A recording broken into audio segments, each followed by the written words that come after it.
Round 11 po dito sa FIDE candidates, may matinding pisakan na nangyari sa pagitan po ni Grandmaster Hikaru Nakamura at Grandmaster Pragnananda. Pareho po kasi silang nakabuntot eh. 0.5 po ang labang sa kanila ng leading. Kung sino po ang manalo dito, may chance mag-tie for first. Anyway, puti po si Pragnananda nag-D4. Hikaru Nakamura nag-D5. Gaya-gaya lang. Nag-Knight F3, Knight F6, gaya-gaya lang. Sabi ni Prag, gaya ka ng gaya, tirahan kita ng C4. Ayan, Queen's Gambit na yan. Hindi mo na ako magaya ng C5 yan. Gugulo mundo natin. Sabi ni Hikaru, wag kang magulo, gagayahin pa rin kita. Boom. Grabe. Gaya-gaya lang. Yan po yung tinatawag na Queen's Pawn Symmetrical Variation na ano no? Hindi ko alam. Ginaya eh. Kasi ang common po, ibalik ko lang na konti. I just want to show you. Ang common dyan, nag-E6 eh. Para pong Queen's Gambit decline. Yung iba naman nagsi-C6, napupunta sa slab. Yung iba naman po, kinakapture, Queen's Gambit accepted. Meron po nag-G6 eh. Yung parang Grunfeld, di ba? Yung iba, Bishop F5. Pero yung tirada po ni Hikaru na C5, parang nantitrip lang. Though, linya po yan. May mga games na dito na iilan. Yung mga pinakita ko kasi, libo-libo yung laro nun eh. Eto po, yung C5, meron po ditong natalang 200 plus na laro. So, linya pa rin naman daw yan. Yun nga lang, hindi po yan yung pinaka-best. Kasi po, according din po sa engine, talagang slightly better na yung puti pag kinapture po yung C5. Pero pagka-capture sa C5, sabi ni Caro, hindi ako titigil. Kasi po tumaya ako eh. Anong tawag doon? Gaya-gaya po tumaya ako eh. Ayun, kainin ko din yung D4. Grabe, kagayuhan lang. Tapos pagka-capture ni Pragnananda ng D4, kinapture niya din ng Queen. Symmetrical na symmetrical, walang pinagkaiba. Pero dito po, sa pagkakataong ito, tumira ng Knight C3 si Pragnananda hitting the Queen. Aba, sabi ni Prag, sige, gayahin mo. Nang makita mo hinahanap mo, hindi niya na magaya. Kasi, pag ginaya niya po yan, kakainin lang siya. Oh, one piece down. Ganun mangyayari. Kaya napilitan na yan, mag-Queen takes D4. Hanip yung preparasyon ni Naka, no? Tingnan niyo yung oras, guys. Tingnan niyo yung oras. 1 hour and 55 si Naka, 1 hour and 39 si Prag. More than 15 minutes ang kalamangan after move number 6 pa lang. Anong ibig sabihin yan? Pinaghandaan to ni Naka. Hindi yan po parang trip-trip lang. Talagang pinag-isipan niya yan. Home preparation po yan. Kaya ang bilis tumira. Siyempre, binawi po yan. And then A6 para hindi makapag Knight B5. Very strong yung Knight B5 eh. May threat na Knight C7. Anyway, after A6, nag-G3 si Pragnananda. Nag-E5 naman si Naka. Tumalon po sa Knight B3. Knight C6 develop. Bishop G2 develop. So, everything is normal. At ang kadalasan pong ginagawa dito, linya pa rin to eh. Bishop E6.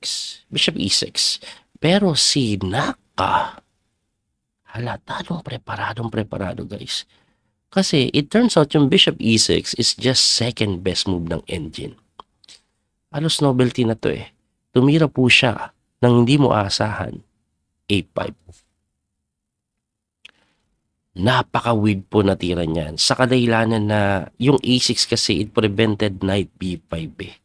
Pero si Naka ang bilis tinira yan. A5 lang. Anong gusto niyang gawin? Similar idea po kasi nito is Bishop E6 is to get rid of the Knight. Eto, pwede niya pong tulakan to get rid of this Knight. Bakit? Pag umalis yung Knight, mawawala ng control dito. Pwede siguro maging active play yung Bishop. Or not just that, tulak-tulak, magiging weak po ito. Pwede mag-Bishop B4. So may mga ganong idea. Ang tanong dito, what will happen pag nag-Knight B5? Ito pong si Pragnananda. Kasi yan yung tinira niya eh. Ang tagal pinag-isipan ni Prag kasi bakit binigay yung B5 na square para sa kabayo? Ang plano pala ni Naka, ito, bis pa rin tinira eh. Bishop B4. Tingnan niyo ulit yung oras. Nasa 35 minutes naman, 36 minutes halos. Ang kalamangan ni Pragnananda. Tama ba, mat ko? Anyway, chinek lang ni Hikaru at pagka-check, ang tinira po, Bishop D2. And after bishop d2, eto na, for the first time, Hikaru Nakamura nag-spend po ng time sa pag-iisip. Kasi tingnan nyo, 151 siya. Siya po ay nag-king e7, thinking for around 8 minutes. Hindi ko sure kung nakalimutan niya yung prep niya, pero halatang preparado naman, or sinigurado niya lang na wala siyang mamaling sequence. Kasi ang laki naman ng time niya eh. Siyempre, wala namang masama kung double check mo or pag-iisipan mo pa ng mabuti. Anyway, pagka king e7, yan po yung number 1 move, tumira po ng a3. Ito pong si Pragnananda na inaatake yung bishop at kinapture po yung d2, nag-knight takes d2, tapos a4 na nga. Ayun. So, tinulak yung a4. Coach, ba't niya tinulak? Eh, wala naman na pong inaatake yan. Ang gusto niya pong mangyari siguro, yung possibility na b4 later on mawala kasi pwede ampasan capture. Pangalawa, nabigyan po ng square to. Ayun. So, may mga ganun pong idea. Pangatlo pala, pwede din kasi siya yung mag-a4 para solid yung knight dun eh. Anyway, ang ginawa po, nag-knight c4. Ayun. Pagka knight c4, nag-bishop e6, develop.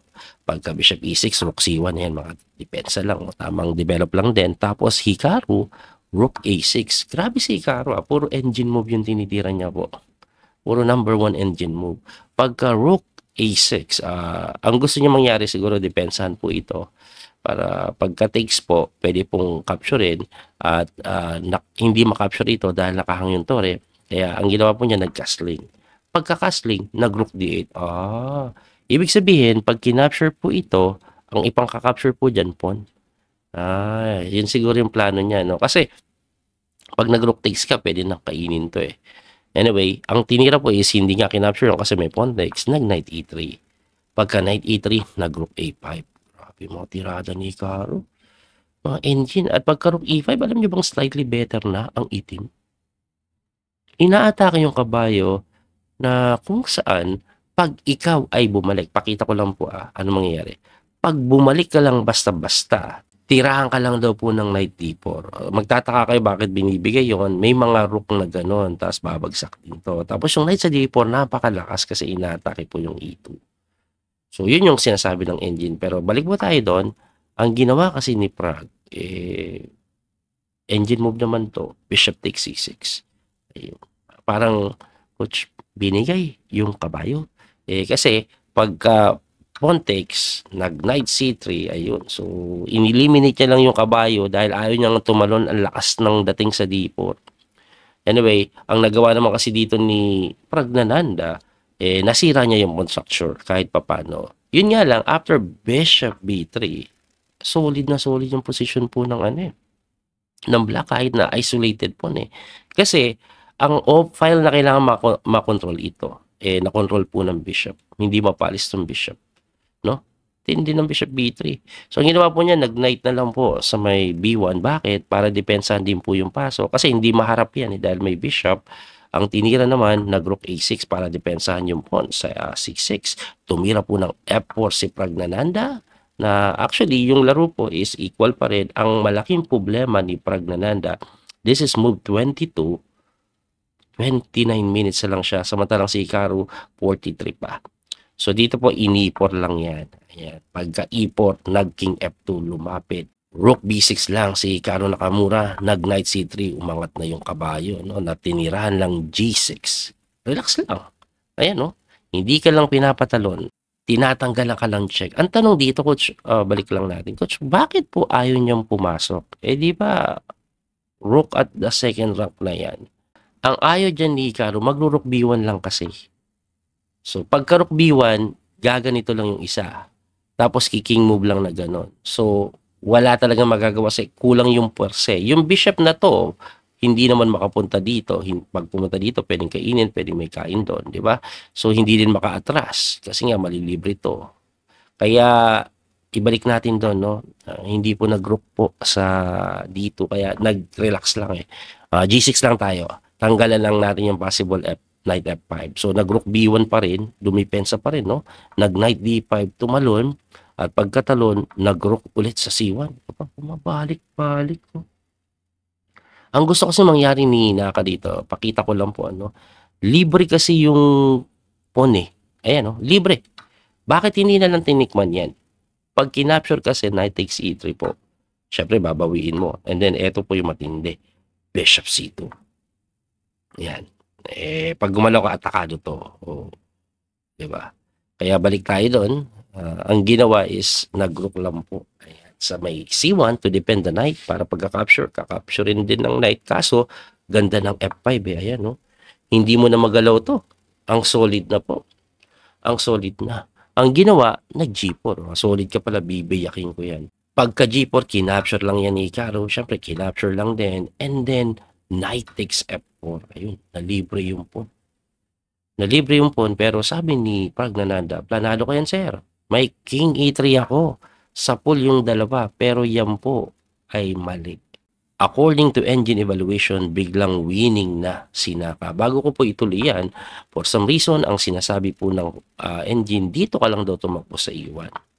Para pagka-atake dito, let's say, umalis po siya, nag-knight E6, umuwi, yan daw po ang pinakamaganda, mag-knight F2 ka lang. Ayan. Saka mo try hatawin to. Lamang pa rin po ang itim dyan, pero yan yung medyo close pa sa tsansa na makatabla. So, balik po tayo doon sa nangyari. Nag-king E3 kasi parang looking normal na lang. Kaso may knight D5 pala yan. Isipin nyo, ano ngayon? Kakainin mo ngayon po, bawi na eh. Ito kasi matindi, oh. Tingnan nyo, knight takes C3 lang. Pagka-capture po ng pawn, C5. Tindi ng C5. By the way, kaya po yung pagka-capture doon, hindi po tore kasi may check tapos bagsak yung B2. Ayan. Anyway, C5 lang. What's the point of C5? English yun. So, ang gagawin niya po, binuksan lang yung tore, pwede kang harapin dun, tapos checking ka na ganun. Ayan, baka bagsak yung mga pawn. Grabe katindi yun. Kaya nga po, ang ginawa po niyan, nag-rook F4. Para saan? Para pag chumik ka dito, dito siya, tatago. Kaso, grabe eh. Hindi ako check ng ganun. Etong check gagawin ko. Bishop D5. Sanggala. At nasa move 32 pa lang sila. 6 minutes na lang si Pragnananda. So, ang ginawa po niya, naging A3. H5 lang muna ako, sir. At ano ang nangyayari sa H5? Semi-kulong yung kabayo. Semi-kulong, no? Hindi ba kasi completely nakulong? Semi pa lang. Unang-una po, no? Pag tumalong ka dito, pipinin ka lang. So, hindi pwede yan. Pag tumalong ka dito, naharangan mo yung king. So, pag chumek po dito, kung sakali mang pumunta ka dito, may mga discovery po eh. May mga ganon. Kaya nga po, napilitan yan, makipagsabayan eh. Makipagsabayan na lang yan, nag-C4. O, sabayan tayo. Kainin mo kabayo ko, kainin ko bishop mo. Parang 1 pawn down, pero okay na siya doon. At least hindi makakasagabal yung kabayo sa king. Kaso, atras lang. Atras lang eh. At pagka-atras, ayan, hindi na talaga makatakbo yung kabayo somewhere. Ang napilitan po yan ay D6. Siguro ipakita ko na nga ito. Example dito po, no? Ang gagawin po dyan kasi rook E6. Pasado ka nang umaharang, ayan, nakapin ka na habang buhay. Ganyan mangyayari. So, balik po tayo doon. Ang ginawa ni Pragnananda, nag-knight H6. So, siguro iniisip niya at least may mga check pa ako dito. Kaso, rook E6 pa rin. And this is move 35 pa lang Rook E6, nag-king F2, and then rook F6. Napakagandang tira. Hindi pinayagan yung check. At pag kinapture mo yan, no? Pag kinapture mo, king takes, lalapitan yung Yoka baby na nakahawla. Kulong. Dito pala pupunta. Para hindi, kasi pag doon makakaganon pa, matatalo pa, walang yan. So pagka king takes, ulitin natin yan dito and then dito. Okay. Anyway, ang ginawa, nag-king G3. Para pagka kinain mo nga naman, didikit pa yung king. Baka sakali, masalba pa yung kabayo. Kaso, inatake agad yung kabayo eh. Ayan walang mapuntahan. And this is move 37. Nag-rook takes F6. King takes F6. Nag-rook F1 check. Tumakbo na nga sa G7. And then, nag-knight F5 na lang. Kasi kulong na eh. So, kinapture po yan. Rook takes, and then rook C8 to defend the pawn. Kinapture yung pawn. At kung titingnan nyo, teka lang coach, lumalaban pa. May 2 pawn na compensation. Opo, lumalaban pa, pero definitely this is winning. Kasi pagka bishop B7 yan, ayan naging F4. Bishop A6, paano mo didepensahan yung C4? Ang ginawa po nga niya, naging E5 eh. Tapos king G6 lang sinaka. Tumakbo. King move lang ulit. Grabe ka, activating the king lang At walang square yung tore. na madidepensahan pa rin 'to 'no, kasi 'pag pumunta ka dito che-checking ka, 'pag pumunta dito che-checking ka, kaya napababa, kinain yung pawn. Pagkakain sa pawn nag-rook G3 check, tumakbo yung king, nag-E4, pass pawn din. Kaso pagkatira po ng rook C6 matindi, oh. Hindi makalapit yung king para malalayan yung pawn. Kaya naging F5 na lang, bishop F7 lang. Di pa rin makalapit yung king. So naging E5 ulit, nag-C4 na. Tumira po ng king D4, stop na lang natin yan. Alam nyo ba, pag ito po ay bumagsak, tapos napalit yung tore, eto na naman ako eh. Tapos nakain yan. Example, ang natira po sa black, king, bishop, saka pawn, tabla po yan kasi wrong color bishop. Yan. Nagawa ko ng video yan, na tabla na maraming umaway na mali daw yung turo natin. Pero tabla po yan, kahit anong gawin nyo. Gumamit pa kayo ng engine. Anyway, nag-rook D6 po yan eh. Pagka rook D6, nag-king C5. Tapos rook D3, hinamon lang na hindi pinansin, nag-king B4, ayun. So, kahit pa paano, pag kinapture mo yan, babagsak yung isang pawn eh. No? Babagsak yung isang pawn. Pero ang ginawa ni Hikaru, rook B3 check lang, oh. Para pag tinix mo, kahit sino ipang capture, ayan, may pass po na gano'n. Pero malamang ang pagka-capture ito eh. Ayan. Anyway, nag-capture sa A4 at pag-capture sa A4, kain pa yung puta. Okay pa. Hindi. Kasi rook takes G3, nag-resign na. Alam niyo bakit? Of course, babawiin mo. Pagka C3, paano mo habulin? Hindi ka na makabalik. May bishop.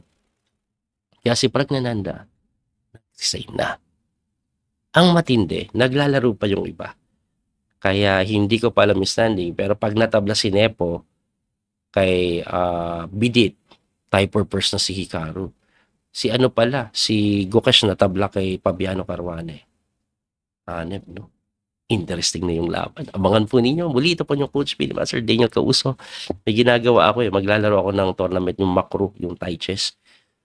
Kakaaral ko lang pero lalaruin ko. Anyway, kita-kits po tayo sa masusunod na video. Bye-bye po. God bless. Thank you sa support. Bye-bye. That little mouse, 'cause I'm an albatross.